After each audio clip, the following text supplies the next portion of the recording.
C'était l'un des résultats d'entreprise les plus attendus, celui du géant Nvidia, qui porte l'économie mondiale sur son dos depuis plus de 2 ans maintenant. Alors que tout le monde parle de bulle, Nvidia a répondu présent et le bilan trimestriel qui a été publié hier soir à 22h30 a explosé toutes les attentes, mais aussi les prévisions qui avaient été faites par les analystes. Depuis la sortie de ChatGPT le 30 novembre 2022, Nvidia s'est imposé comme la star sur les marchés financiers avec 1326% de hausse en seulement 5 ans. Nvidia est partout, toutes les entreprises se battent pour acheter leurs puces et en 2026, Nvidia est clairement le vendeur de pelles dans la ruée vers l'or de l'intelligence artificielle. Mais sommes-nous dans une bulle comme beaucoup le pensent ou est-ce que Nvidia va réussir à garder ce rythme de croissance encore plusieurs années?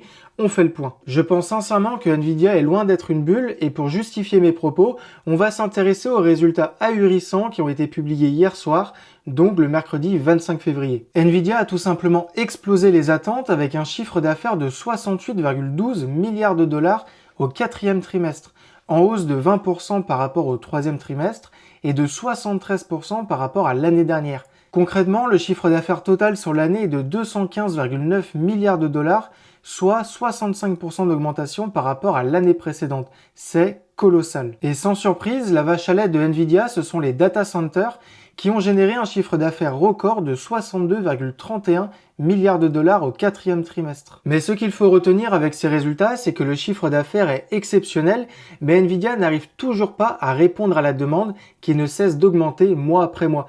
Les clients se battent pour donner de l'argent à Nvidia, donc le chiffre d'affaires risque d'augmenter encore pendant plusieurs mois. Et comme vous pouvez vous en douter, il ne faut pas s'intéresser seulement au chiffre d'affaires, mais aussi aux résultats nets et aux bénéfices par action. Pour le quatrième trimestre, le résultat net de Nvidia est de 39,55 milliards de dollars. Il est en hausse de 79% par rapport à l'année précédente et le bénéfice par action ajusté est de 1,62 $.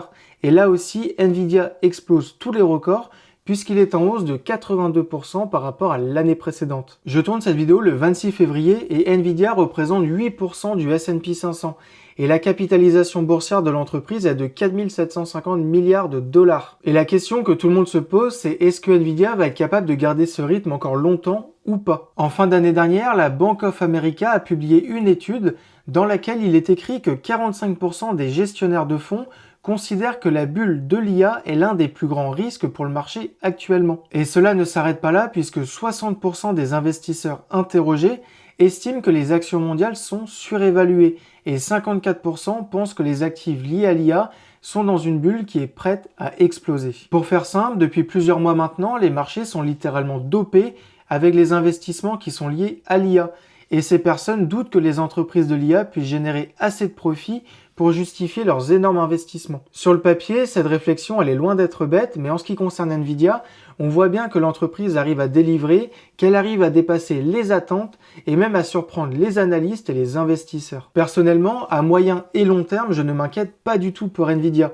Et ce que je trouve inquiétant aujourd'hui, c'est qu'un investisseur sur deux pense qu'on est dans une bulle alors que tous les voyants sont au vert. D'autant plus qu'il y a un cycle de renouvellement du matériel sur le marché, dont on parle très peu d'ailleurs, et ce cycle de renouvellement va soutenir Nvidia dans les années à venir, puisque le matériel acheté par les clients doit être renouvelé tous les 3 à 5 ans. Le prix de l'action Nvidia était de seulement 14 $ en février 2021, et aujourd'hui on est environ à 195 $.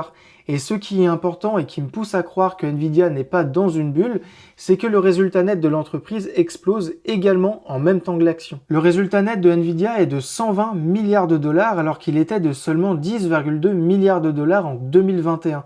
La croissance, elle est exceptionnelle et on voit bien que ce n'est pas une bulle puisque Nvidia arrive à dégager un résultat net qui augmente de plus en plus chaque année et qui lui permet d'investir massivement en R&D et donc de garder son avantage face à la concurrence. Alors bien sûr, les critiques envers Nvidia qui disent que le résultat net de l'entreprise ne va pas pouvoir croître de cette manière indéfiniment sont tout à fait recevables, mais ce qu'il faut comprendre avec Nvidia, c'est qu'on n'est pas sur un effet de mode passager. On est sur une tendance structurelle qui va se poursuivre dans les prochaines années et c'est d'ailleurs ce que pense la majorité des analystes. Alors bien sûr, on peut remettre ces estimations en cause, mais je pense sincèrement que ces estimations valorisation se justifie par le business model de Nvidia et par son rôle qui est très important sur le marché de l'IA. Et le dernier point qui me laisse penser que Nvidia n'est qu'au début de son aventure, c'est qu'aucune entreprise concurrente n'arrive à proposer des produits aussi qualitatifs. Donc la demande reste très importante. Et la nuance qu'il faut avoir en tête, c'est que Nvidia ne cherche pas des clients. Ce sont les clients qui veulent absolument travailler avec Nvidia. Et cette nuance, elle est très importante. Vous l'aurez compris, je suis très optimiste sur Nvidia, mais à court terme, plusieurs éléments pourraient casser l'ambiance sur le marché. Le premier élément, c'est la Fed qui met du temps à baisser les taux. Et forcément, ça ne rassure pas les investisseurs. Quand les taux sont bas, les investisseurs doivent prendre plus de risques pour faire fructifier leur argent, donc ils investissent dans des entreprises technologiques ou dans le Bitcoin par exemple. Mais depuis septembre dernier, l'économie tourne beaucoup mieux que prévu, donc cela n'incite pas la Fed à baisser les taux, même si Donald Trump le demande depuis plusieurs mois et que le président de la Fed vient tout juste d'être remplacé. Le deuxième élément qui pourrait casser l'ambiance, ce sont les résultats d'Nvidia. Parce qu'à ces niveaux de valorisation, de bons résultats ne suffisent plus à propulser le cours de l'action vers de nouveaux records. Pour atteindre de nouveaux records, il faut de nouveaux produits, une croissance exceptionnelle et des perspectives d'évolution solides pour les prochaines années. Si la demande en IA venait à ralentir même légèrement, la chute pourrait être importante pour Nvidia, mais j'imagine qu'elle toucherait également le marché dans sa globalité. Le troisième élément, c'est jusqu'à quand les entreprises du secteur vont-elles pouvoir investir autant d'argent dans les puces, les data centers et l'IA en règle générale. Aujourd'hui, les grandes entreprises investissent des sommes colossales dans l'IA, mais combien de temps est-ce que cela va durer ? 1 an, 3 ans ou 5 ans, personne n'en sait rien. Quand on écoute le CEO d'Nvidia, il est plutôt confiant à ce sujet puisqu'il parle d'un cercle vertueux, car l'écosystème de Nvidia est proche de celui d'Apple, parce que Nvidia possède plusieurs gammes de produits, donc elle enferme ses clients dans son écosystème et les pousse à acheter seulement ses produits.